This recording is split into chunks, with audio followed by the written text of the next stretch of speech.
अब ये आ गया है सबसे मेन मुद्दा।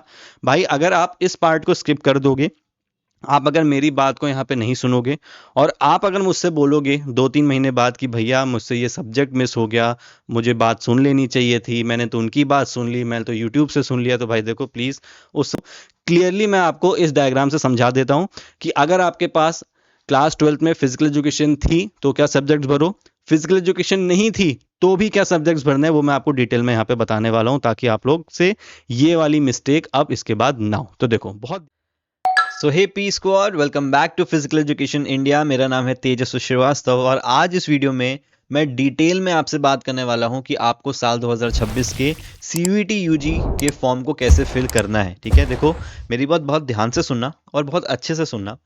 हर साल बच्चे ऐसे होते हैं जो लोग गलत सब्जेक्ट की वजह से या गलत इंफॉर्मेशन की वजह से, किसी सीनियर ने उनको कुछ बता दिया, यूट्यूब पे किसी चैनल पे उन्होंने कुछ सुन लिया कहीं से, उन्होंने 300-400 रुपये बचाने के चक्कर में किसी सब्जेक्ट को फिल नहीं किया, जिसकी वजह से उनका जो एडमिशन होता है वो एक सही टाइम पे जाके सही डायरेक्शन में जाते हुए भी रुक जाता है। क्यों? क्योंकि कुछ गलत इन्फॉर्मेशन वो अपने फॉर्म में फिल कर देते हैं। ठीक है, देखो इसमें मेरा कोई फायदा नहीं है। ठीक है, आपका नुकसान होगा अगर आप इन चीज़ों को सही से नहीं सुनोगे और मैं बिल्कुल नहीं चाहता कि छोटी छोटी इन्फॉर्मेशन की वजह से आपका फॉर्म गलत हो जाए और आपका एडमिशन रुक जाए। तो इस वीडियो में ही एक कंप्लीट वीडियो में बनाऊंगा, डिटेल में मैं आपको बताने वाला हूं कि एलएनआईपी के लिए कौन सा एक सब्जेक्ट सेलेक्ट करना है और अगर आप आईजीआई के लिए भी अप्लाई करना चाहते हो तो आपको कौन से सब्जेक्ट्स को सेलेक्ट करना है। अगर आपके पास 12th में फिजिकल एजुकेशन थी तो फिर क्या सब्जेक्ट्स लेने हैं, अगर 12th में फिजिकल एजुकेशन नहीं थी तो उस केस में आपको क्या करना है, वो सारी चीजें मैं इसी वीडियो में डिटेल में आपको समझाने वाला हूं। फॉर्म कैसे फिल करना है वो भी मैं आपको बताऊंगा, वो बहुत सिंपल सा प्रोसीजर है, उस चीज को हम जल्दी कवर कर लेंगे। लेकिन जो सब्जेक्ट्स वाला पार्ट है उसके लिए मैंने प्रॉपर एक यहाँ पे टेबल बना दी है। ठीक है, और उस टेबल से मैं आपको बताने वाला हूँ कि किस तरीके से आपको अपने सब्जेक्ट को यहाँ पे सेलेक्ट करना है। ठीक है, फटाफट शुरू करने से पहले मैं आपको बता दूं, देखो 3 तारीख से लेकर 30 जनवरी तक आपकी फॉर्म फिलिंग की डेट है। 30 जनवरी आपको फॉर्म लास्ट अपना फिल कर लेना है, कंप्लीट कर लेना है। उसके पहले 2 से 4 फरवरी तक आपके करेक्शन विंडो खुलेगी और जो आपके एग्जामिनेशन की डेट है वो 11 से 31 मई के आई है, तो वहां पे आपका एग्जामिनेशन होगा। ठीक है, तो ये कुछ इंपॉर्टेंट इन्फॉर्मेशन थी। नीचे आपका अमाउंट लिखा हुआ है कि आपको कितना अमाउंट पे करना होगा, किस हिसाब से जो भी आप सब्जेक्ट सेलेक्ट करोगे। अब इसके बारे में हम अंदर फॉर्म में बात करने वाले हैं। ठीक है, बाकी अगर अभी तक आपने कोर्स को ज्वाइन नहीं किया है तो बिल्कुल आप हमारे कोर्स को ज्वाइन कर सकते हो। नीचे डिस्क्रिप्शन में ही ऐप का लिंक दिया हुआ है। 15 दिसंबर से हमारा जो पहला बैच है वो स्टार्ट हो गया है। हम एक ही बैच के अंदर आपको 2 अलग अलग बैचेस का फायदा देने वाले हैं, यानी कि एक बैच जो हमारा शुरू हो गया है वो बोर्ड एग्जाम्स तक चलेगा। बोर्ड एग्जाम्स के खत्म होने के जस्ट बाद उन्हीं क्लासेस के अंदर आपका सेकंड बैच शुरू हो जाएगा। तो कोई आपको डबल प्राइज नहीं देना, कुछ भी नहीं करना, एक ही क्लास में रहते हुए आप 2 बार उस पूरे कोर्स को पढ़ सकते हो। ठीक है, तो बिल्कुल आप ज्वाइन कर लेना। डिस्क्रिप्शन में लिंक दिया हुआ है वेबसाइट का और ऐप का, प्ले स्टोर ऐप स्टोर दोनों, यहाँ पे व्हाट्सएप नंबर दिया हुआ है, तो आपको यहाँ से सारी इन्फॉर्मेशन मिल जाएगी। चलो फटाफट हम बात करते हैं फॉर्म की कि आपको फॉर्म कैसे फिल करना है। तो ये है आपकी वेबसाइट, इसका जो लिंक है वो भी मैं नीचे डिस्क्रिप्शन में डाल दूंगा ताकि आप सीधे इस वेबसाइट पे आ जाओ। यहाँ पे आपको आना है नीचे, तो यहाँ पे आपको रजिस्ट्रेशन फॉर सीयूटी यूजी 2026 यहाँ पे ऑप्शन मिल जाएगा कैंडिडेट एक्टिविटी के नीचे, इस पे आपको क्लिक करना है। यहाँ पे क्लिक करने के बाद आप आओगे एक पेज पे, यहाँ पे आपको लॉग इन और न्यू रजिस्ट्रेशन का ऑप्शन मिलेगा। तो न्यू रजिस्ट्रेशन बीच में है, आपको इस पे क्लिक करना है। यहाँ पे क्लिक करने के बाद आपको कुछ बेसिक्स इन्फॉर्मेशन मिलेगी, यानी कि आपकी फीस कितनी लगने वाली है सब्जेक्ट्स की। तो अगर आप 3 सब्जेक्ट्स फिल करोगे तो आपकी जनरल कैटेगरी के हिसाब से मैं अगर बता दूं तो 1000 रुपये लगेगा। बाकी कैटेगरीज का यहाँ पे दिया हुआ है। बाकी हर एक एक सब्जेक्ट जो आप जोड़ते जाओगे उसका जो फीस है वो यहाँ पे आपकी आगे बढ़ती जाएगी। ठीक है, बाकी यहाँ पे फोटो का क्या साइज होना चाहिए, सिग्नेचर का क्या होना चाहिए, ये सब मैं आपको अंदर ही जब फॉर्म में हम फिल करेंगे तो मैं आपको बता दूंगा। मैंने एक डमी फॉर्म भर के रखा है ताकि जल्दी जल्दी मैं आपको सारी चीजें यहाँ पे बता पाऊँ। क्लिक हेयर टू प्रोसीड करेंगे, इसके बाद बहुत ही एक बेसिक सा फॉर्म खुलेगा। यहाँ पे देखो आपको अपना नाम, father's name, mother's name, date of birth और जेंडर डालना है। सेम चीज को नीचे रिपीट करना है। यहाँ पे आप अपना एड्रेस डालोगे। एक चीज ध्यान रखना कि आप अपना जो परमानेंट एड्रेस, जो आप प्रेजेंट एड्रेस अपना डालोगे इसके ही हिसाब से आपको सेंटर मिलेगा। तो फॉर एग्जांपल अगर आप रहने वाले, मानो कि आप दिल्ली के हो लेकिन आप कहीं पढ़ाई कर रहे हो कहीं नॉर्थ ईस्ट में, तो आप जो प्रेजेंट एड्रेस डालोगे तो नॉर्थ ईस्ट के हिसाब से ही वो आपको वहां पे आपका सेंटर देगा। तो इस चीज को बहुत ध्यान से फिल करना, ठीक है, ताकि आपको सेंटर आपका वहीं मिल जाए। बाकी नीचे आपको अपना एक पासवर्ड असाइन करना है, सिक्योरिटी क्वेश्चन आएगा, यहाँ पे नीचे आपको कैप्चा कोड डालना है। इसको करने के बाद ओटीपी आएगा आपके नंबर पे, तो नंबर और ईमेल आईडी अपनी ठीक डालना। ओटीपी डालने के बाद आप क्या करोगे, आप फॉर्म में आगे बढ़ जाओगे और उसके बाद आपके सामने एक स्क्रीन खुलेगी, वो उसके बारे में मैं भी आपको जल्दी से बताता हूँ। तो वहां पे ओटीपी डालने के बाद फाइनली आप आओगे एक पेज पे जो कि कुछ इस तरीके से होगा। आपका जब पासवर्ड असाइन हो जाएगा, आप ओटीपी डाल दोगे तो आपको इस पेज पे लाके जो वेबसाइट है वो आपको यहाँ पे रोक देगी। ठीक है, यहाँ पे आपको फिर नीचे जाना होगा कंप्लीट एप्लीकेशन फॉर्म पे। मैंने एक डमी फॉर्म भर के रखा है, तो मैं बहुत जल्दी जल्दी आपको सारी चीजें बता दूंगा, और जो इंपॉर्टेंट चीजें होंगी वो भी मैं फटाफट आपको बता दूंगा। आपके केस में यहाँ पे सारा इनकम्प्लीट लिख के आएगा और आपको एक एक करके उसको फिल करना होगा। मैं सबसे पहले आपको पहले ही ऑप्शन से यानी कि कॉन्टैक्ट डिटेल से दिखाना शुरू करता हूँ। तो यहाँ पे बहुत बेसिक सी चीजें आएंगी फिल करने के लिए। यहाँ पे सबसे पहले आपको फिल करना है, सबसे पहले आपको अपना एड्रेस डालना होगा। ठीक है, आप अपने पता जो भी आपका एड्रेस है वो आप नाम डालोगे, जो भी आपकी लोकेलिटी है, कंट्री, स्टेट, डिस्ट्रिक्ट, वहाँ का पिन कोड, फिर आप अपना ईमेल एड्रेस और नंबर आपका पहले से ही डल के आएगा क्योंकि आपने पहले से ही डाल के रखा हुआ है इसको। ठीक है, और यहाँ पे कैप्चा कोड डाल के आप सेव एंड नेक्स्ट करके यहाँ पे आगे बढ़ जाओगे। ठीक है, फिर पर्सनल डिटेल्स में आप आओगे। पर्सनल डिटेल में आपको यहाँ पे अपना नाम, डेट ऑफ बर्थ, जेंडर, ठीक है, फादर्स नेम, मदर्स नेम, ये सब डालना है, नेशनैलिटी। फिर आपकी यहाँ पे आएगी कैटेगरी। ठीक है, तो आपकी कैटेगरी अगर जनरल है तो आप जनरल कर दो। अगर आपकी कैटेगरी SC, ST, EWS और OBC में है तो यहाँ पे बच्चे एक चीज में कंफ्यूज होते हैं सर्टिफिकेट को लेके कि हमारा सर्टिफिकेट अभी बना नहीं है या फिर हमारा सर्टिफिकेट पुराना है, तो उस केस में क्या करना है। मैं आपको एक एग्जाम्पल लेके बताता हूँ OBC का। फॉर एग्जाम्पल कोई बच्चा है जो OBC में अप्लाई कर रहा है, तो जैसे ही आप यहाँ पे OBC करोगे, देखो यहाँ पे कंफर्म कैटेगरी पूछेगा, वापस से OBC कर दो। अभी आपसे यहाँ पे पूछेगा कि क्या आपके पास OBC का सर्टिफिकेट है। ठीक है, अब इस चीज में देखो दो केस हो सकते हैं। पहला, या तो आपके पास वैलिड इसी साल के लिए हो, क्योंकि आपके जो सर्टिफिकेट्स होते हैं वो 6 साल या 1 साल की वैलिडिटी उनकी होती है, तो वो आप पता कर सकते हो। ठीक है, कि आपके सर्टिफिकेट की वैलिडिटी कितनी होती है, 6 साल का या 1 साल का। तो अगर आपके पास वैलिड है तो यहाँ पे यस करो। नीचे आपसे पूछेगा कैटेगरी सर्टिफिकेट ID नंबर, तो आपके सर्टिफिकेट पे ID लिखी होगी वो डाल दो, कब इश्यू हुआ है वो डाल दो, और कहाँ से इश्यू हुआ है वो चीजें आप डाल के यहाँ पे अपने फॉर्म को कंप्लीट कर सकते हो। दूसरा केस बनता है कि सर भैया भैया मेरे पास अभी तो है लेकिन पुराना वाला है, नए वाले के लिए मैं अप्लाई कर दूंगा, तो भी चलेगा, कोई दिक्कत नहीं है। अगर आपके पास पिछले साल का है जहाँ पे आपका नाम और आपकी यही सेम कैटेगरी दी हुई है, तो आप उसको अपलोड कर सकते हो। यहाँ पे यस कर दो, सारी डिटेल इसमें भर दो और फॉर्म को आगे बढ़ा दो। वहां पे इंपॉर्टेंट चीज क्या है कि वो जो पुराना सर्टिफिकेट है वो आपके इस फॉर्म के फेस के लिए तो चलेगा, आप CUET UG का फॉर्म भर के एग्जाम तो दे पाओगे, लेकिन अगर आपका सिलेक्शन किसी कॉलेज में हो जाता है और वहां पे जब आपसे सर्टिफिकेट मांगा जाएगा तब ये सर्टिफिकेट नहीं चलेगा। उस समय आपको नए सर्टिफिकेट के लिए अप्लाई करके वही नया सर्टिफिकेट उनको वहां पे देना होगा, यानी कि 2026 के लिए जो वैलिड होगा। ठीक है, आई होप आप इस बात को समझ पा रहे होगे। फॉर्म के लिए आप पुराना दे सकते हो, क्योंकि NTA को इस चीज से मतलब नहीं है कि आपका फॉर्म इस साल का है कि पुराना है, उनको मतलब है कि आपका सर्टिफिकेट आपके नाम का होना चाहिए। जब यूनिवर्सिटीज आपके सर्टिफिकेट्स को वेरीफाई करती हैं, जब वो आपका 10th 12th इन सारी चीजों को देखेगी, मार्कशीट्स को, तब वो देखेगी कि आपके पास करंट आपका नया सर्टिफिकेट है कि नहीं, उस समय आपके पास होना चाहिए। अगर तब नहीं हुआ तो फिर आपके लिए इश्यू हो जाएगा। ठीक है, अब अगर आपके पास सर्टिफिकेट है ही नहीं, ना आपके पास पुराना है ना आपके पास नया है, कुछ भी नहीं है, और आपने अभी तक अप्लाई भी नहीं किया है और आपके पास टाइम नहीं बचा, जब आप इस फॉर्म के वीडियो को देख रहे हो या फिर फॉर्म फिल करने बैठे हो तो इतना टाइम नहीं है कि आप अप्लाई कर पाओ, तो भाई देखो उस केस में आपको जनरल से ही फॉर्म को भरना होगा। लेकिन अगर अभी आपके पास टाइम है और आप बनने को दे सकते हो अपना सर्टिफिकेट, तो यहां पे एक ऑप्शन और भी है कि no I have applied but awaiting the certificate, मैंने अप्लाई कर दिया है लेकिन मेरा सर्टिफिकेट का मैं वेट कर रहा हूं कि वो मेरे पास आ जाए।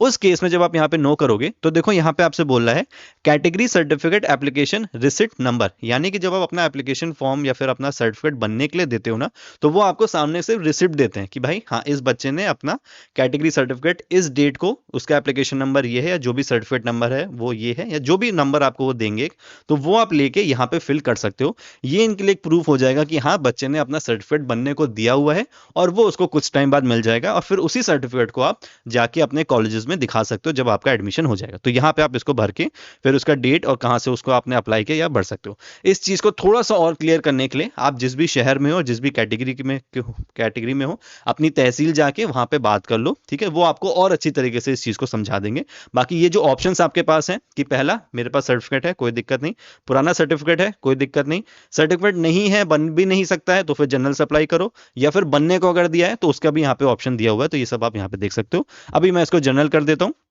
और आखिरी में जब फोटो और सिग्नेचर अपलोड होती है तो वहां पे आपको अपना सर्टिफिकेट भी अपलोड करना पड़ेगा, इसलिए मैं आपको कह रहा हूं कि सर्टिफिकेट आपके पास होना चाहिए। ठीक है, और नहीं है तो फिर आप उस रिसिप्ट की फोटो लगा दोगे जो आपने दी हुई है। अभी मैं इसको जनरल करके आगे यहाँ से बढ़ता हूँ। ठीक है, फिर आपसे पूछा है कि आपको डायबिटीज है तो नो कर दो। प्लेस ऑफ रेजिडेंस पूछा है, तो अर्बन मतलब शहरी इलाका, रूरल मतलब थोड़ा सा पिछड़ा इलाका हो गया, तो आप इसके हिसाब से कर सकते हो। माइनॉरिटी में आप नो कर दो, येस कर दो, वो डिपेंड करेगा कि आप बिलो पॉवर्टी लाइन हो कि नहीं, गरीबी जो रेखा होती है उसके नीचे हो कि नहीं। सर्विसमैन अगर NCC कोटा आपके पास है तो येस कर दो, नहीं है तो नो करो। स्पोर्ट्स कोटा में येस नो, अगर कोई अच्छा सर्टिफिकेट है तो डाल दो। यहाँ पे बहुत ज्यादा इंपॉर्टेंट ये पार्ट प्ले नहीं करता, हाँ IGI के लिए भले ही करेगा जाएगा क्योंकि आपके वहाँ पे सर्टिफिकेट के मार्क्स आई थिंक दिए जाते हैं, तो आप यहाँ पे यस कर देना, कोई बुरी बात यहाँ पे नहीं है, ठीक है। फिर डिसेबिलिटी डिटेल्स, हालांकि ये जो सर्टिफिकेट, ये जो कोटा होता है ना, ये उन बच्चों के लिए होता है जो लोग बीए बीटेक या ऐसे कोर्स करने जा रहे हैं, उनके लिए एक दो सीट्स के अलग से कोटा होते हैं स्पोर्ट्स के, बट क्योंकि हमारा फील्ड ही है तो ये पार्ट इतना ज़्यादा इंपॉर्टेंट नहीं है। फिर क्या आप पीडब्ल्यूडी हो, नहीं हो तो नो करके कैप्चा कोड डाल के आगे बढ़ोगे। आइडेंटिटी डिटेल्स में आपको अपना आधार कार्ड डालना है, ठीक है। मैंने अपना यहाँ पे इन्फॉर्मेशन छुपा दिया है, ठीक है। तो आपको आधार कार्ड अपना डाल दोगे, Aadhaar card, PAN card, driving licence जो भी आपके पास बना हो आप डाल सकते हो। जैसे आप डालोगे ये आपकी इन्फॉर्मेशन ऑटोमेटिकली यहाँ पे आपको प्रोवाइड कर देगा, ठीक है। तो ये आपका एक पार्ट हो जाएगा। इसके बाद आपसे अपार आईडी पूछेगा, अगर आपकी अपार आईडी बनी है तो आप यहाँ पे येस कर दोगे, नहीं बनी है तो नो कर दोगे, कोई दिक्कत नहीं है। अपार आईडी बनाने में वैसे ज़्यादा टाइम नहीं लगता, ये आपके लिए एक अच्छी आईडी होती है जिसमें आपके क्रेडिट स्टोर होते हैं, ये आपको हेल्प करता है, आगे फ्यूचर में आप समझोगे इसको। तो नहीं है तो नो कर देना, बनाना चाहते हो तो 15-20 मिनट लगेगा, बना लेना गूगल पे जाके डाल के, नहीं तो आप इसको नो करके आगे सबमिट करके बढ़ जाना। फिर आपका आएगा apply for exam and select test paper. अब ये आ गया है सबसे मेन मुद्दा भाई, अगर आप इस पार्ट को स्किप कर दोगे, आप अगर मेरी बात को यहाँ पे नहीं सुनोगे और आप अगर मुझसे बोलोगे 2-3 महीने बाद कि भैया मुझसे ये सब्जेक्ट मिस हो गया, मुझे बात सुन लेनी चाहिए थी, मैंने तो उनकी बात सुन ली, मैंने तो यूट्यूब से सुन लिया, तो भाई देखो प्लीज़ उस समय ऐसे मत बोलना, क्योंकि मैं अपनी तरफ से जितना ज़्यादा अप्रोच करके आपको चीज़ें समझा सकता हूँ, मैं यहाँ पे टाइम दे के आपको समझा रहा हूँ, बार बार समझाने को मैं तैयार हूँ। सिर्फ 300-400 रुपए के लिए अपने फॉर्म को ख़राब मत कर लेना, अपनी मेहनत ख़राब मत करना, क्योंकि मुझे पता है आप लोग बहुत मेहनत कर रहे हो। क्लियरली मैं आपको इस डायग्राम से समझा देता हूँ कि अगर आपके पास क्लास 12th में फिजिकल एजुकेशन थी तो क्या सब्जेक्ट्स भरो, फिजिकल एजुकेशन नहीं थी तो भी क्या सब्जेक्ट्स भरने हैं, वो मैं आपको डिटेल में यहाँ पे बताने वाला हूँ, ताकि आप लोग से ये वाली मिस्टेक अब इसके बाद ना हो। तो देखो बहुत ध्यान से सुनना, मैं आपको जो बताने वाला हूँ। एलएनआईपी के अगर आप पोर्टल पे जाओगे तो देखो एलएनआईपी ने क्या बोला है। फॉर एग्जाम्पल आप सीयूटी यूजी में सिर्फ और सिर्फ एलएनआईपी के लिए एम कर रहे हो, तो आपको सिर्फ एक कोर्स भरना है जो कि है 321 फिजिकल एजुकेशन, जिसकी क्लासेस जो है हम लोग ले रहे हैं, जो आप लोग हमारे साथ पढ़ रहे हो, ठीक है। इस सब्जेक्ट का कोड आपको भर देना है अगर आप सिर्फ एलएनआईपी के लिए अप्लाई करना चाहते हो, ठीक है। तो ये तो बहुत क्लियर हो गया, 12th में फिजिकल एजुकेशन थी या नहीं थी, एलएनआईपी को उससे मतलब नहीं है। एलएनआईपी को सिर्फ आपके बीपेड के लिए ये 321 फिजिकल एजुकेशन कोड जो है उससे मतलब है। इसके सॉरी, इसके अलावा आप किसी भी और सब्जेक्ट का एग्जाम दो, आप दो लैंग्वेज का एग्जाम दो, आप बायोलॉजी का दो, कॉमर्स अकाउंट्स का दो, साइंस का कोई भी एग्जाम दो, एलएनआईपी को आपको बाकी एग्जाम से उनसे मतलब नहीं है। आपके रिजल्ट में सारे मार्क्स होंगे, उनको उससे मतलब नहीं है। आप वो एग्जाम देने गए कि नहीं गए उनको उससे भी मतलब नहीं है। उनको मतलब है सिर्फ आपका फिजिकल एजुकेशन में कितने मार्क्स आए, और एलएनआईपी वाले उन मार्क्स को नोट करके आपकी मेरिट में चढ़ा देंगे, ठीक है। एलएनआईपी का क्लियर हो गया, कोई ज़्यादा टेंशन नहीं है, सिर्फ एक सब्जेक्ट आपको यहाँ पे देना है, बाकी सब्जेक्ट से उनको कोई मतलब नहीं है कि आप उनमें फेल हो रहे हो, पास हो रहे हो, या फिर देने जा भी रहे हो कि नहीं जा रहे हो, ठीक है। अब बात आती है मेन आईजीआई की। ये है आपका इंदिरा गांधी इंस्टीट्यूट यानी कि यूनिवर्सिटी ऑफ दिल्ली का। यहाँ पे थोड़ा सा कॉम्प्लिकेटेड है चीज़ें कि आपको यहाँ पे कॉम्बिनेशन सेलेक्ट करने हैं सब्जेक्ट्स के, कि अगर आप इनके बीएससी इन फिजिकल एजुकेशन और हेल्थ एजुकेशन स्पोर्ट्स के कोर्स में अप्लाई करना चाहते हो, ठीक है। इसका भी लिंक मैं नीचे दे दूंगा, इस पूरे ये जो इनका जो पूरा प्रोस्पेक्टस आया है डीयू का। यहाँ पे देखो आपके दिए सब्जेक्ट्स, बहुत ध्यान से बात सुनना, आराम से समझ जाओगे। यहाँ पे दिया है लिस्ट ए और बहुत सारे सब्जेक्ट्स दिए, यहाँ पे दिया है लिस्ट बी और इसमें भी बहुत सारे सब्जेक्ट्स आपके दिए। इन्होंने अब क्या बोला है कि भाई अगर आप लोग हमारे कॉलेज में अप्लाई करना चाहते हो, एक मिनट, ठीक है, कि अगर आप यहाँ पे अप्लाई करना चाहते हो तो आपको कुछ कॉम्बिनेशंस देखने पड़ेंगे। सबसे पहला कॉम्बिनेशन उन्होंने दिया है any one language from list ए, ठीक है। लिस्ट ए कहाँ पे मिलेगी, ये देखो, ये लिस्ट इनकी दी हुई है, असमीज, बंगाली, इंग्लिश, गुजराती, पंजाबी, संस्कृत। इसमें से कोई एक आपको लैंग्वेज जो है वो चूज करनी है। अब मैं अगर वापस फॉर्म में जाऊंगा, अगर मैं वापस फॉर्म में आ जाऊं तो देखो यहाँ पे सारी लैंग्वेज दी हुई है, इंग्लिश, हिंदी, असमीज। तो मैंने यहाँ पे क्या किया, मैंने यहाँ पे एक इंग्लिश लैंग्वेज जो है वो सेलेक्ट कर ली कि मैं एक लैंग्वेज का एग्जाम इंग्लिश का यहाँ देना चाहता हूँ, ठीक है। इसके बाद देखो फिर आपको क्या करना है, अब आप इसके बाद सेलेक्ट कर लोगे एक फिजिकल एजुकेशन। क्यों, क्योंकि उन्होंने बोला है combination one, any one language from list A, हमने इंग्लिश कर ली, और physical education from list B, ठीक है। ये हमने फिजिकल एजुकेशन लिस्ट बी से सेलेक्ट कर लिया। अभी मैं बात कर रहा हूँ उन स्टूडेंट्स की जिन्होंने क्लास 12th में फिजिकल एजुकेशन लेके रखी है, ठीक है, और लिस्ट बी में आपने फिजिकल एजुकेशन सेलेक्ट कर लिया। तो मैं नीचे आ जाता हूँ, मैं कहाँ देखूँ, फिजिकल एजुकेशन यहाँ पे दिया हुआ है, मैंने इस पर टिक कर दिया, मेरे दो सब्जेक्ट्स यहाँ पे फॉर्म में ऐड हो गए। नेक्स्ट आपका दिया हुआ है any other two subjects from list B. अब लैंग्वेज और फिजिकल एजुकेशन के अलावा 2 सब्जेक्ट्स मुझे और लेने हैं जो मेरी क्लास 12th में होने चाहिए। इस चीज का ध्यान रखना, कोई भी सब्जेक्ट आप और नहीं ले सकते हो, आपको वही सब्जेक्ट लेने हैं जो क्लास 12th में अवेलेबल थे। अभी उनके बारे में बताता हूं, जिनके में फिजिकल एजुकेशन नहीं था उनका भी क्लियर करता हूं। तो मानो कि फॉर एग्जाम्पल कोई कॉमर्स फील्ड का है, तो कॉमर्स में आपको क्या 3 मेजर सब्जेक्ट्स मिल गए, एक अकाउंट्स मिल जाएगा, एक बिजनेस स्टडीज और एक इकोनॉमिक्स। तो मैंने यहाँ पे देखो बिजनेस स्टडीज और इकोनॉमिक्स इन दोनों को भी यहाँ पे ऐड कर दिया। तो कितने मैंने ऐड कर दिए, एक इंग्लिश लैंग्वेज हो गया, लिस्ट ए से एक लैंग्वेज लेनी थी, इंग्लिश ले ली। फिजिकल एजुकेशन करना था, फिजिकल एजुकेशन ले ली। और मैंने अपने क्लास 12th में से 2 सब्जेक्ट और ले लिए जो कि है बिजनेस स्टडीज और इकोनॉमिक्स। ठीक है, 4 सब्जेक्ट मेरे यहाँ पे हो गए। और अगर मैं जाऊंगा कॉम्बिनेशन 1 के हिसाब से तो मैं यहाँ पे एलिजिबल हो गया हूँ। अब मैं इन सारे सब्जेक्ट्स का एग्जाम दूंगा और फिर मैं इसको फॉरवर्ड कर सकता हूँ आईजीआई में। फिजिकल एजुकेशन का एग्जाम सिर्फ एक ही होगा, ठीक है। फिर आप एलएनआईपी और आईजीआई में दोनों कॉमन मार्क्स भेजोगे, ऐसा मत सोचना कि इनके अलग अलग एग्जाम्स होते हैं। फिजिकल एजुकेशन का एक एग्जाम होगा, लैंग्वेज का किसी अगले दिन एग्जाम पड़ेगा, बाकी 2 सब्जेक्ट्स जो हैं उनके अलग अलग दिन पढ़ेंगे, या फिर एक दिन भी पढ़ सकते हैं, वो डिपेंड करेगा शेड्यूल के ऊपर, लेकिन एक ही टाइम पे नहीं पड़ेगा, टेंशन मत लेना, ठीक है। सेकंड आता है कॉम्बिनेशन 2। इसमें क्या है कि आप बस यहां पे जो लिस्ट बी है उससे एक सब्जेक्ट कम कर दिया और उस एक सब्जेक्ट को कहां डाल दिया, लैंग्वेज में। यानी कि जो पहले मैंने सिर्फ इंग्लिश ली थी, अब मैं कोई 2 लैंग्वेज ले सकता हूं। तो अगर आप चाहो तो आप इंग्लिश और हिंदी ले लो, साथ में एक आपका हो जाएगा फिजिकल एजुकेशन, और फिर एक कोई भी सब्जेक्ट और ले लो। फॉर एग्जाम्पल मैंने बिजनेस स्टडीज ले लिया, मेरे फिर से 4 सब्जेक्ट हो गए, ठीक है। अब देखो बात आती है उन बच्चों की जिनके क्लास 12th में फिजिकल एजुकेशन नहीं थी। अब बात बहुत ध्यान से सुनना, डीयू के पिछले साल के प्रोस्पेक्टस में साफ लिखा हुआ है कि आपको वही सब्जेक्ट सीयूटी यूजी में देने हैं जो आपकी क्लास 12th में आपने दिए थे। यानी कि आपकी मार्कशीट में लिखा है अगर क्लास 12th के आपने वो सब्जेक्ट्स दिए हैं और आपके पास मार्क्स हैं, तो आप सीयूटी यूजी में उन्हीं सब्जेक्ट का मार्क्स दे सकते हो। पिछले साल बहुत से बच्चों को लोगों ने गाइड किया, अरे फिजिकल एजुकेशन एक्सेप्ट हो जाएगा, चले जाओ, ये वो कर लो। उन बच्चों के टोटल मार्क्स थे 500, 550, 555। जब उन्होंने अपना रिजल्ट सबमिट किया तो उनके फिजिकल एजुकेशन के मार्क्स को डिडक्ट कर दिया उन्होंने, और उसके अलावा जो मार्क्स बचे उनको अप्लाई करके मेरिट में डाल दिया। क्यों हटा दिया फिजिकल एजुकेशन? क्योंकि 12th में फिजिकल एजुकेशन उनके पास नहीं थी, उन्होंने फिर भी फिजिकल एजुकेशन को लेकर रखा था, जिसकी वजह से उनके फिजिकल एजुकेशन के मार्क्स को हटा दिया।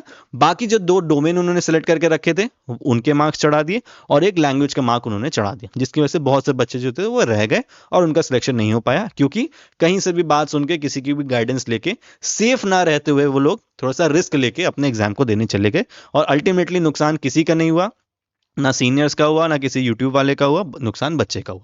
इसलिए मैं आपको एक बहुत ही सेफ मेथड बताने वाला हूं कि करना क्या है। कंफ्यूजन इस चीज की है कि 12th का फिजिकल एजुकेशन एक्सेप्ट होगा नहीं होगा, क्योंकि मेरे पास 12th में फिजिकल एजुकेशन थी या नहीं थी। तो उसका बहुत सिंपल सा तरीका बताता हूं, क्या करना है आपको। आप लो एक लैंग्वेज, ठीक है। आप सबसे पहले लोगे एक लैंग्वेज, इंग्लिश, हिंदी, जिसमें भी आपका बढ़िया पकड़ है, आप वो सब्जेक्ट ले लो। मैं ले लेता हूं इंग्लिश, ठीक है।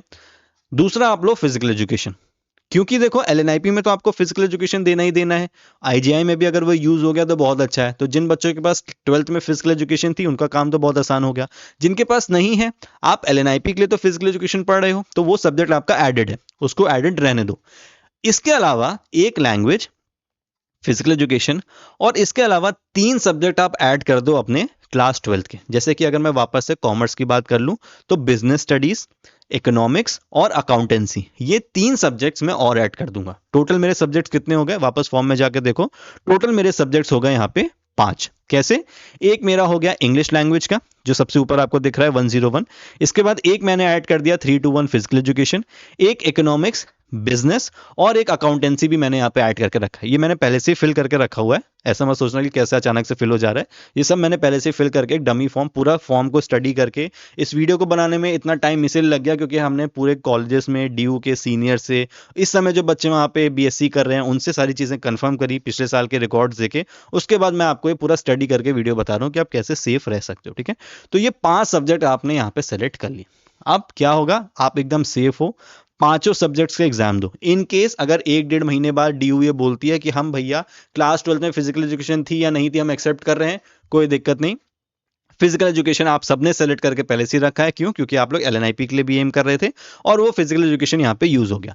बाय चांस ये बात दोबारा से निकल के आती है कि हम 12th के फिजिकल एजुकेशन वालों को नहीं लेंगे, जिनके पास 12th में फिजिकल एजुकेशन नहीं थी, कोई दिक्कत नहीं है। फिजिकल एजुकेशन को आप सिर्फ एलएनआईपी के लिए रखो। यहाँ पे आपने एक लैंग्वेज और 3 सब्जेक्ट्स लेके रखे हैं और इन्होंने अपना देखो कॉम्बिनेशन 3 में चीज लिखी है, any 1 language from list A plus any 3 subjects from list B. तो आप इसके लिए भी एलिजिबल हो, आप इसका एग्जाम दो और जाके आईजीआई में एडमिशन ले लो। एक कॉम्बिनेशन और है, वो भी आप देख सकते हो, बस कुछ नहीं है, यहां से एक सब्जेक्ट को कम कर दिया तो 2 लैंग्वेज इंग्लिश हिंदी ले लो और साथ में 2 सब्जेक्ट्स कोई भी आप और ले लो, कॉमर्स के ले लो, साइंस बैकग्राउंड के हो, मैथ्स बैकग्राउंड के हो, जो भी 12th के आपके सब्जेक्ट्स हैं उनको ऐड कर दो। बस यहाँ पे एक चीज एक्स्ट्रा हो रही है, एक आपका सब्जेक्ट और ऐड हो रहा है। जनरल वालों के लिए आई थिंक 400 रुपए बढ़ रहे हैं, बाकी कैटेगरी वालों के लिए थोड़े से कम पैसे होके 350 370 जो भी आपका फीस है उसकी, इतना अमाउंट आपका बढ़ रहा है। लेकिन आप टेंशन फ्री होके आप अपनी पढ़ाई कर सकते हो। बोर्ड्स के लिए आप सबने पढ़ाई करी होगी, थोड़ा सा रिवाइज करके जाके सीयूटी यूजी में उन्हीं सब्जेक्ट्स का फिर से एग्जाम दे देना, ठीक है? इतनी मेरी आपको एक छोटी सी रिक्वेस्ट है, सजेशन है कि 300-400 रुपए के लिए ऐसा मत करना कि भाई आप फॉर्म को फिल नहीं करो या फिर सब्जेक्ट छोड़ दो, देखा जाएगा, हो जाए तो बहुत अच्छा है, नहीं तो कोई बात नहीं, ऐसा मत करना, ठीक है? आप इसको फिल कर देना। बाकी आईजीआई में आपको पता है कि आपका वहां पे परफॉर्मेंस बेस्ड टेस्ट भी होता है, फिजिकल फिटनेस टेस्ट भी होता है, उसके बारे में हम लोग क्लासेस में अच्छे से बात कर लेंगे। इसके अलावा भी अगर आपको कोई डाउट है इन सब्जेक्ट्स में तो फिर आप लोग सीधे मैसेज कर सकते हो, हमारे ऐप पे भी मैसेज कर सकते हो चैट के थ्रू, या फिर व्हाट्सएप का नंबर दिया होगा उस पर भी आप मैसेज कर सकते हो, वो पोस्टर पे था, मैं वापस दिखा देता हूँ आपको। ये पोस्टर पे नंबर है यहाँ पे 6307333645, इस पे आपको सारी बात जो है वो यहाँ पे हो जाएगी, ठीक है? चलो अब आगे बढ़ जाते हैं फटाफट हम लोग। फिर आपको यहाँ पे नीचे सेलेक्ट करना है मीडियम ऑफ पेपर, इंग्लिश तो इंग्लिश कर देना, हिंदी में अगर पेपर चाहिए तो हिंदी कर देना, जिस भी लैंग्वेज में आप पेपर को देखना चाहते हो वो आप यहाँ पे सेलेक्ट कर दोगे, ठीक है? पिछले साल कुछ बच्चों ने ये बात भी बोली थी कि चेंज करने का ऑप्शन नहीं आ रहा था, तो अगर कोई पिछले साल का बच्चा है जिसने एग्जाम दिया है तो एक बार आप चाहो तो कमेंट में नीचे क्लैरिटी दे देना कि क्या पिछले साल सब लैंग्वेज चेंज करने का ऑप्शन आ रहा था एग्जाम के अंदर कि नहीं, क्योंकि एनटीए के एग्जाम्स में लैंग्वेज चेंज करने का ऑप्शन आता है, लेकिन कुछ बच्चों ने रिपोर्ट किया था कि वो लैंग्वेज चेंज नहीं कर पा रहे थे, जो कि पहले अलाउड होता था। तो जो भी पिछले साल के बच्चे हैं जो दोबारा से एग्जाम दे रहे हैं, एक बार प्लीज आप लोग नीचे कंफर्मेशन दे देना कि लैंग्वेज चेंज होती है कि नहीं। इसके बाद देखो सिटी चॉइस आपको यहाँ पे भरना है कि आप एग्जाम कहाँ देना चाहते हो, तो उत्तर प्रदेश ही ऑप्शन आ रहा है क्योंकि मैंने अपने एड्रेस में उत्तर प्रदेश डाला था और क्योंकि मैं प्रयागराज का हूँ तो पहली मेरी प्रेफरेंस प्रयागराज, फिर वाराणसी बगल में है, फिर कानपुर और फिर लखनऊ, तो मैंने दे दिया। इन चारों में से किसी भी एक जगह मेरा सेंटर आ जाएगा, ठीक है? फिर आपके फादर की क्या ऑक्यूपेशन है, यानी कि कहाँ तक उन्होंने वो क्या काम करते हैं वो डाल देना, क्या क्वालिफिकेशन है, कहाँ तक पढ़ाई करी है वो, मदर की भी, और आपके मदर की क्या क्वालिफिकेशन है वो। इतना डालने के बाद आपको यहाँ पे कैप्चा कोड डाल के आगे बढ़ जाना है। ये सबसे ज्यादा इंपॉर्टेंट पॉइंट है, इस चीज को आप ध्यान रखना। ये सारी लिस्ट जो है ये आपको वेबसाइट पे मिल जाएंगे, जो मैं नीचे आपको डिस्क्रिप्शन में डाल दूंगा, तो आप वहां से जाके इनको देख सकते हो और यहाँ पे आपके बाकी सारे सब्जेक्ट्स हैं जिनके बारे में समझ सकते हो कि लिस्ट ए और लिस्ट बी में क्या क्या है। बाकी कोई भी डाउट होगा तो फॉर्म भरने से पहले कॉन्टैक्ट करके एक बार बात जरूर कर लेना और सारे डाउट्स को अपने क्लियर कर लेना, ठीक है? फिर हम आगे बढ़ जाएंगे यहाँ पे और आ जाएगी आपकी क्वालिफिकेशन डिटेल्स। चलो इसको लोड होने देते हैं, मे भी हो सकता है लॉग आउट हो गया हो क्योंकि बहुत देर तक हमने इसमें कुछ किया नहीं है। बस मेरा आपसे मेन रिक्वेस्ट ये है, फॉर्म बहुत सिंपल सा है, मेन मुद्दा आपका सब्जेक्ट्स का है जिसको लेके बच्चे बहुत ज़्यादा कंफ्यूज हैं कि 12th में फिजिकल एजुकेशन नहीं थी तो हमें क्या करना है, क्या करना चाहिए। तो ये सारी चीज़ें मैंने आपको क्लियर कर दी कि आप कैसे सेफ रहोगे, ठीक है? ये देखो आपका खुल गया है, यहाँ पे आपको 12th की डिटेल्स डालनी है, ठीक है? मैंने एक डमी टाइप का यहाँ पे भर दिया है 12th का। यहाँ पे आपको पास डाल देना क्योंकि 10th आप सबकी हो गई होगी, किस साल में हुई, कहाँ से हुई, अर्बन रूरल, फिर से वो डाल देना। फिर कॉलेज किस तरीके का आपका है, ठीक है? तो यहाँ पे अदर कर देना क्योंकि यहाँ पे बाकी केवी है, जेएनवी वगैरह यहाँ पे सब दिया हुआ है। क्योंकि मेरा प्राइवेट था तो मैंने अदर कर दिया। फिर सीबीएसई बोर्ड का था, यहाँ पे आपको central board of secondary education मिल जाएगा, इसको कर लेना। मार्क्स अपने आप फिल कर देना, रोल नंबर, एड्रेस वगैरह सब यहाँ पे फिल कर देना। ये मेरा डमी है तो चेक करने मत जाना कि सर के कितने मार्क्स आए थे, क्योंकि ये सब डमी है, ठीक है? कुछ नहीं मिलेगा। फिर देखो बहुत बच्चे ऐसे होंगे जो 12th में अभी एग्जाम दे रहे होंगे, अभी बोर्ड के एग्जाम्स दोगे, तो आपके लिए यहाँ पे एक ऑप्शन है अपियरिंग का, ठीक है? जिनकी 12th हो चुकी है वो लोग पास करके सारी इन्फॉर्मेशन वैसे ही भर देंगे जैसे ऊपर 10th की भरी थी, मार्क्स वगैरह आपके पास होंगे। जिनकी अपियरिंग है, जो अभी 12th का एग्जाम देंगे 2026 में, अपियरिंग कर देना, साल 2026 ऑटोमेटिकली आ जाएगा। बाकी वही सारी चीजें, अर्बन रूरल डाल देना, कहाँ पे है, कौन से स्टेट में एग्जाम है, कॉलेज का प्रकार, बोर्ड, और यहाँ पे मार्क्स आपका कुछ नहीं आएगा क्योंकि अभी तक आपके मार्क्स आए नहीं होंगे, और यहाँ पे बाकी वापस सारी चीज़ें यहाँ डाल देना, ठीक है। बस इंपॉर्टेंट ये है कि जब आप लोग डॉक्यूमेंट वेरिफिकेशन पे जाओगे, जो कि आपका जुलाई के टाइम में होगा, तब आपके पास हाथ में रिजल्ट होना चाहिए, और तब तक आपके रिजल्ट आ जाते हैं। फिर वापस कैप्चा कोड डाल के यहाँ पे आगे आप बढ़ जाओगे, ठीक है। चलो एडिशनल डिटेल्स में जाते हैं फटाफट। यहाँ पे इतना पूछा गया कि क्या कोई आप लोग ट्विन ब्रदर या सिस्टर्स हो जो CUT UG का एग्जाम दे रहे हो इस साल। जनरली ना ही जवाब होगा इसका, तो आप लोग नो डाल देना, ठीक है। और अगर है तो आप लोग येस कर सकते हो यहाँ पे। फिर आगे बढ़ेंगे तो इमरजेंसी कॉन्टैक्ट डिटेल्स यहाँ पे आएंगी, आपको किसी का इमरजेंसी कॉन्टैक्ट डिटेल्स डाल देना है, ठीक है।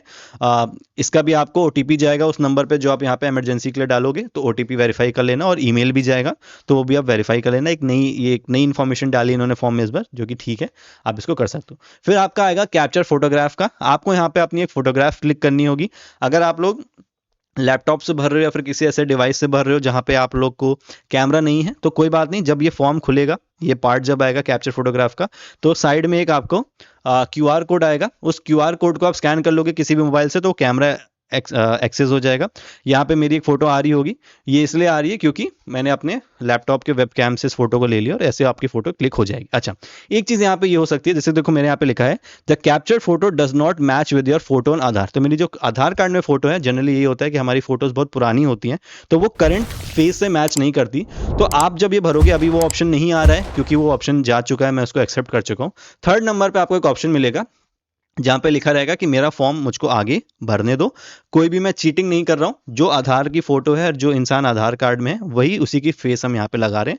मुझे आगे बढ़ने दो, अगर आगे कोई दिक्कत होगी तो वो मेरी रिस्पॉन्सिबिलिटी होगी, क्योंकि आप कोई चीटिंग नहीं कर रहे हो, तो उस चीज़ को आप आगे बढ़ा सकते हो। या फिर अभी अगर आपके पास टाइम है, आप आधार कार्ड में फोटो आप अपडेट करा सकते हो, तो आप करा लो। नहीं टाइम है तो थर्ड ऑप्शन आपको मिलेगा कि मेरा चेहरा मैच नहीं हो रहा, कोई बात नहीं, मुझे फॉर्म आगे भरने दो, मैं किसी प्रकार की चीटिंग नहीं कर रहा हूँ, और आगे कुछ भी होगा तो मेरी जिम्मेदारी। तो क्योंकि आप वही सेम इंसान हो, तो आप इसको ऐसे भी अपलोड कर सकते हो, ठीक है। फिर आप नेक्स्ट चले जाओगे, प्रोसीड कर दोगे, ये आपका आगे बढ़ जाएगा। इसके बाद फिर आपका आएगा अपलोड करने का। तो यहाँ पे आप अपनी एक पासपोर्ट साइज फोटो और अपना सिग्नेचर साफ पेपर पे सिग्नेचर करके आपको यहाँ पे अपलोड करना है। फोटो का साइज कितना होना चाहिए? मिनिमम, यानी कि कम से कम 10 KB और ज़्यादा से ज़्यादा 200 KB की आपकी ये फोटो होनी चाहिए, ठीक है। साफ फोटो होनी चाहिए। देखो यहाँ लिखा है पासपोर्ट आकार की फोटो बिना मास्क के 80% चेहरे के साथ, यानी कि आपका फेस एकदम क्लियर दिखना चाहिए। एक अच्छी जगह फोटो खिंचवाना, और बैकग्राउंड को एकदम प्लेन रखना ताकि आपकी फोटो और फेस अच्छे से दिखे। और सिग्नेचर भी आपका मिनिमम 10 KB और मैक्सिमम 50 KB का होना चाहिए, इससे ज़्यादा नहीं होना चाहिए। उन दोनों को अपलोड कर देना। बाकी अगर कैटेगरी सर्टिफिकेट मांगेगा, अगर आप EWS OBC SC ST कुछ ऑप्शन भरोगे शुरू में, तो आपका सर्टिफिकेट भी यहीं पे मांग लेगा, या फिर आपकी रिसिप्ट मांग लेगा, डाल देना। क्योंकि मैंने जनरल से फॉर्म आगे बढ़ाया, तो फिर यहाँ पे कोई भी चीज़ अभी नहीं मांग रहा, ठीक है। और फाइनल फिर आपका आ जाएगा फाइनल सबमिट। जैसे आप इसको सेव एंड नेक्स्ट करोगे, सारी चीज़ों को देखो, ये पूरा आपका रिव्यू आ गया, जितनी चीज़ें आपने अभी तक भरी है इसको पूरा चेक कर लेना अच्छे से, ठीक है। यहाँ पे अपना सारी चीज़ों को टिक लगा देना, मेरा नाम, श्रेणी, दस्तावेज, यानी कि आपने सारी चीज़ें चेक कर ली हैं। आई एग्री करके फाइनल सबमिशन कर देना, और आप फिर फाइनल पहुंच जाओगे अपने पेमेंट के ऊपर, और वहां पे जाके आप अपना पेमेंट जो है वो सीधे सीधे कर सकते हो। UPI के माध्यम से कर सकते हो, डेबिट कार्ड, क्रेडिट कार्ड, कैसे भी अपने पेमेंट को आप वहां जाके कर सकते हो, ठीक है। तो देखो, बहुत सिंपल सा फॉर्म था, फॉर्म में ऐसा कुछ नहीं है, आराम से भरना। कोशिश करना लैपटॉप पे भरो या फिर किसी साइबर कैफे में जाके भरो। फोन में तो कभी कभी दिक्कतें हो सकती हैं अपलोड करने में, तो आराम से भर लेना। सब्जेक्ट वाली जो मैंने बात बताई है, आप लोग बहुत आराम से इस सब्जेक्ट को भी अपने फिल कर लेना। कोई भी ऐसा कुछ मत करना कि दिक्कत हो जाए आपको। जब तक आप इसमें पेमेंट नहीं करोगे तब तक आप इसमें चेंजेस कर सकते हो, ठीक है। बाकी कोई भी आपको डाउट हो, देखो मैं फिर से आपको बोल रहा हूँ, नंबर व्हाट्सएप का मैं वापस आपको शो कर देता हूँ। ये नंबर है, ठीक है। क्लासेस ज्वाइन कर लोगे तो हम लोग रोज मिलते रहेंगे, इंटरेक्ट करते रहेंगे। बाकी व्हाट्सएप का नंबर ये है। ऐप पे आप जाके चैट ऑप्शन में जाके भी हमसे बात कर सकते हो, वहां पे भी आपको रिप्लाई मिल जाता है। नहीं तो आप नीचे कमेंट सेक्शन में भी जो भी चाहो यहाँ पे पूछ सकते हो। कोई भी डाउट मत रखना, डाउट में रह के फॉर्म को फिल मत कर देना, अदरवाइज आपको इश्यूज हो सकते हैं, ठीक है। चलो, बाकी मिलते हैं हम लोग क्लासेस में। अच्छी तैयारी अपनी आप कंटिन्यू कर दो, और एग्जाम अब आपके ज़्यादा टाइम नहीं है, आपकी डेट्स आ चुकी हैं, फॉर्म भर रहे हैं, बच्चे पूरे मन से लगे हुए हैं। तो आई होप आपकी भी तैयारी अच्छी होनी चाहिए। फिजिकल फिटनेस टेस्ट का भी ध्यान रखना, वो भी आपको क्लियर करना है दोनों जगह पे। और मिलते हैं क्लासेस में, तब तक अपना ध्यान रखो।